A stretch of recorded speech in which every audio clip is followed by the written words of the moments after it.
Welcome back to Bite-Sized Crime, where we serve up true crime stories, but bite-sized. I'm Olivia. And I'm Eva. And remember, never trust anyone too easily. Today's case is one that shocked the world.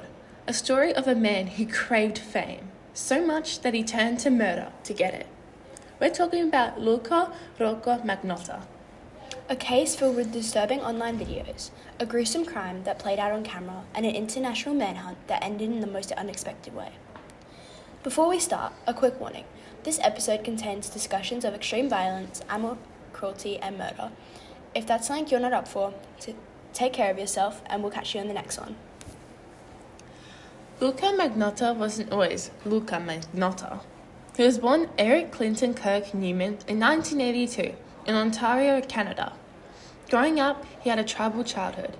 His mother was obsessed with cleanliness, his father was diagnosed with schizophrenia, and Luka himself struggled with his own identity.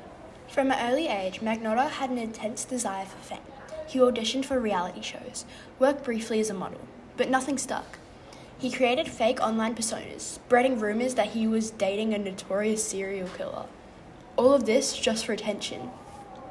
He went as far as creating multiple sock puppet accounts to spread fabricated stories about himself. Magnotta would even edit Wikipedia pages and contribute to online forums discussing his own supposed fame. The thirst for attention was overwhelming. But when social media fame didn't come, he turned to something much darker. In 2010, disturbing videos started appearing online. Videos that showed someone torturing and killing kittens.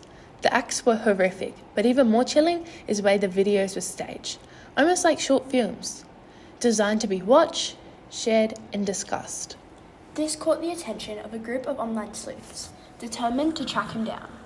They formed a Facebook group and began analysing every detail. The furniture, the background sounds, even the type of vacuum cleaner in the video. They were relentless. But before they could identify him, he escalated. May 25th, 2012, Luka Magnotta posted a video titled, "One Lunatic, One Ice Pick." In the video, he brutally murdered and dismembered 33-year-old Lin Jun, a Chinese student living in Montreal. The crime was filmed, edited, and uploaded for the world to see. Lin Jun had moved to Canada for a better life. He was studying engineering at Concordia University and had a bright future ahead of him. He had no idea that answering an online ad for a casual meetup would lead to his death. The video was horrifying. It showed Luka stabbing Lin Jun repeatedly with an ice pick before dismembering his body. He even committed acts of necrophilia and cannibalism. And then came the most disturbing part. He mailed body parts to different locations. A foot was sent to the Conservative Party of Canada, a hand to the Liberal Party, and 2 more packages were found at schools in Vancouver. It was like a calculated act meant to create maximum shock. At this point, police knew exactly who they were dealing with. Luka had left clues behind. Security footage of him disposing of evidence, travel records, and even CCTV footage from the post office where he mailed his body parts. But by the time they arrived at his apartment, he was already gone. The hunt for Luka Magnotta became one of the largest international manhunts in modern history. Interpol issued a red notice, and police agencies worldwide were on high alert. He fled Canada before the crime was discovered, flying to Paris. But he didn't lay low. He checked into fancy hotels, used fake names, and partied in the city. He seemed to enjoy the thrill of being hunted. And then he boarded a bus to Berlin, where he made the biggest mistake of his life. Luka Magnotta was arrested in the most ridiculous way possible, inside of an internet cafe, reading news articles about himself. He was obsessed with his own infamy, and in the end, it was that obsession that got him caught. When police entered the cafe, he barely resisted. It was almost as if he'd been waiting for them. He was extradited back to Canada, where he stood trial for a first-degree murder. His defense team argued that he suffered from schizophrenia and wasn't in control of his own actions. But the prosecution painted a different picture. One of a man who meticulously planned his crimes, enjoyed the attention that brought him, and tried to manipulate the legal system.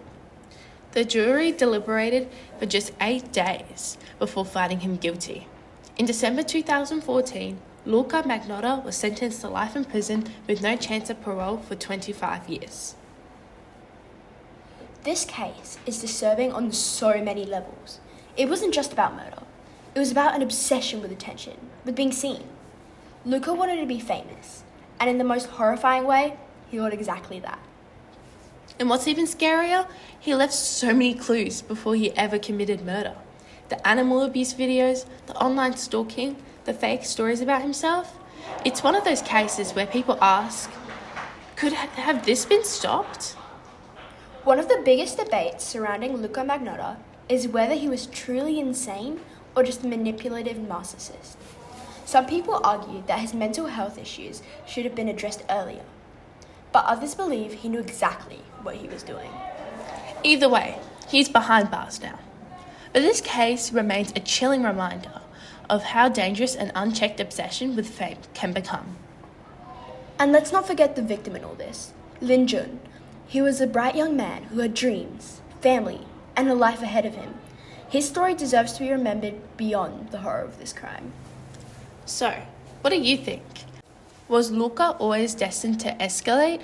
Or could someone intervene before this got too far?